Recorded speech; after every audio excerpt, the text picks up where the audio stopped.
Earlier this year, Phil Hellmuth, the legendary famous poker player, won his record 17th World Series of Poker bracelet.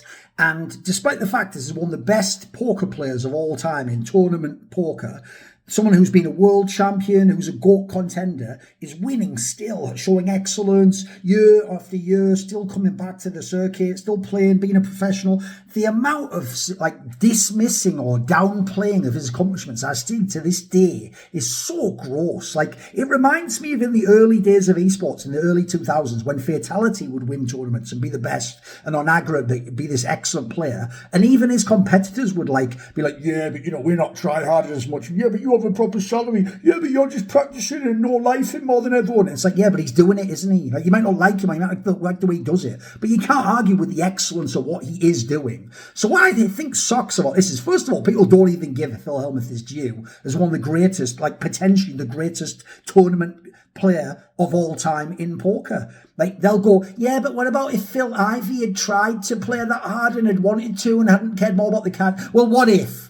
What if? And what if your grandma had fucking wheels? Would she be a bike? Or would she be your grandma's? What are we talking about? Yeah, look, I love hypotheticals. And if you asked me, gun to my head, if they each had identical work ethic and practice and he played every time, every tournament, tried to win every bracelet, would Phil Ivey be the greatest ever? He might be. But at the end of the day, it seems like part of this gambling element of Phil Ivey's personality and the fact that he only has certain angles where he goes super hard. And sometimes he might phone it in or not care about a buy into a tournament. That prevents him being the GOAT. It stops him doing the things he needs to do and having every record himself. So what? Phil Ivey didn't do that. And if Phil Ivey or Johnny Chan or whoever was interested in doing that, then maybe they should have tried to, and maybe they could have done it, and then they wouldn't need to have this fucking hypothetical debate, would they? They'd just be able to say, I did do it, not, but I could have done that, but I didn't. Also, there is a difference between cash games and tournaments. Yes, in theory, cash games are harder to win, but that's also a problem with cash games. We don't have the all-time records of those private cash games in Vegas of who was really winning and who was losing and who was rich anyway and could afford to lose it, or who made money off the lesser players and then lost it in the big game but still has a rep of being a big baller. We just know the tournaments because we have all that data there. So it's certainly true privately. Maybe Phil Ivey was the best player, or you can go with all sorts. You can go fucking all the old school names if you want, like Stu Unger. Maybe Stu Unger's the best player ever.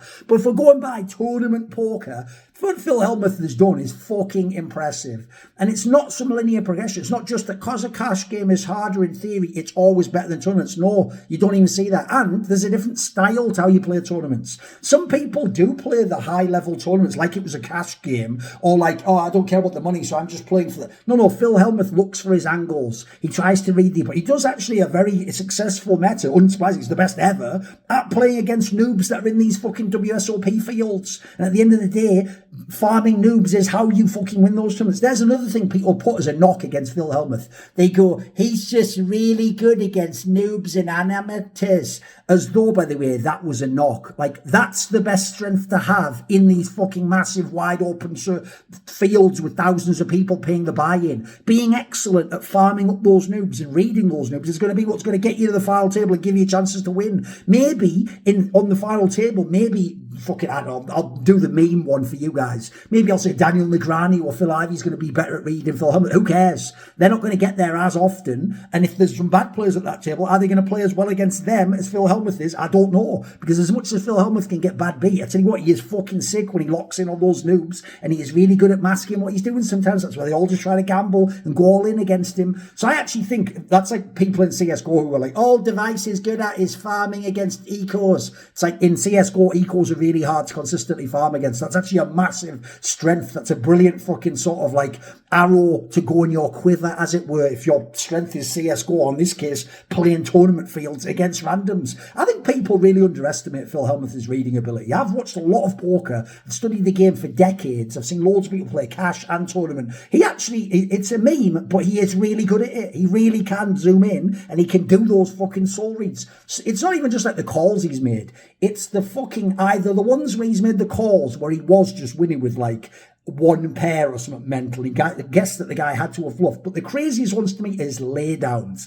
I have seen this guy do almost impossible laydowns off a read that the other guy did have the knots or did have the winning hand here, and he was right. on a level that it beggars belief how many times I've seen him actually do that. So the problem I have with this is, just like Fatality, who really was earnest and did care about being one of the greatest ever at esports, that's who Phil Hellmuth is. Like, Phil Hellmuth really does believe in the magic of poker. He really does want to have this epic legacy. He is someone who's not just trying to get the most money or cynically win the most money in title. He's trying to just win the biggest, most prestigious titles and get the best records to have. He wants to be remembered as the GOAT. He has a real chance in it as well, quite frankly. Yeah, obviously the kids are going to go, no, it's Phil Ivey, or some old school guy's going to go, I think it's Johnny Chan or Stu Unger or whatever. Whatever approach they want to take, some noob from watching ESPN is going to say it's Daniel Negreanu in it. But the point is, he is a very legitimate candidate for that. And quite frankly, if he keeps going like he is now with this triad attitude, he can end with every record he wants. Obviously, my main gig is over in esports on my main channel, but my side channel and all my content around my other interests here are kindly supported by my Patreon community on Thorin's side here. So do you want to ask me a question for my video AMA? Do you want to take part in a private one-on-one exclusive, never to be released but recorded for you session? Call it consulting, call it just a conversation if you want. Do you want to find out who upcoming guests are for the Thor Inquiry episodes? If any or other perks like this take your interest, check out the Patreon link in the description box below and join Thorin's side today.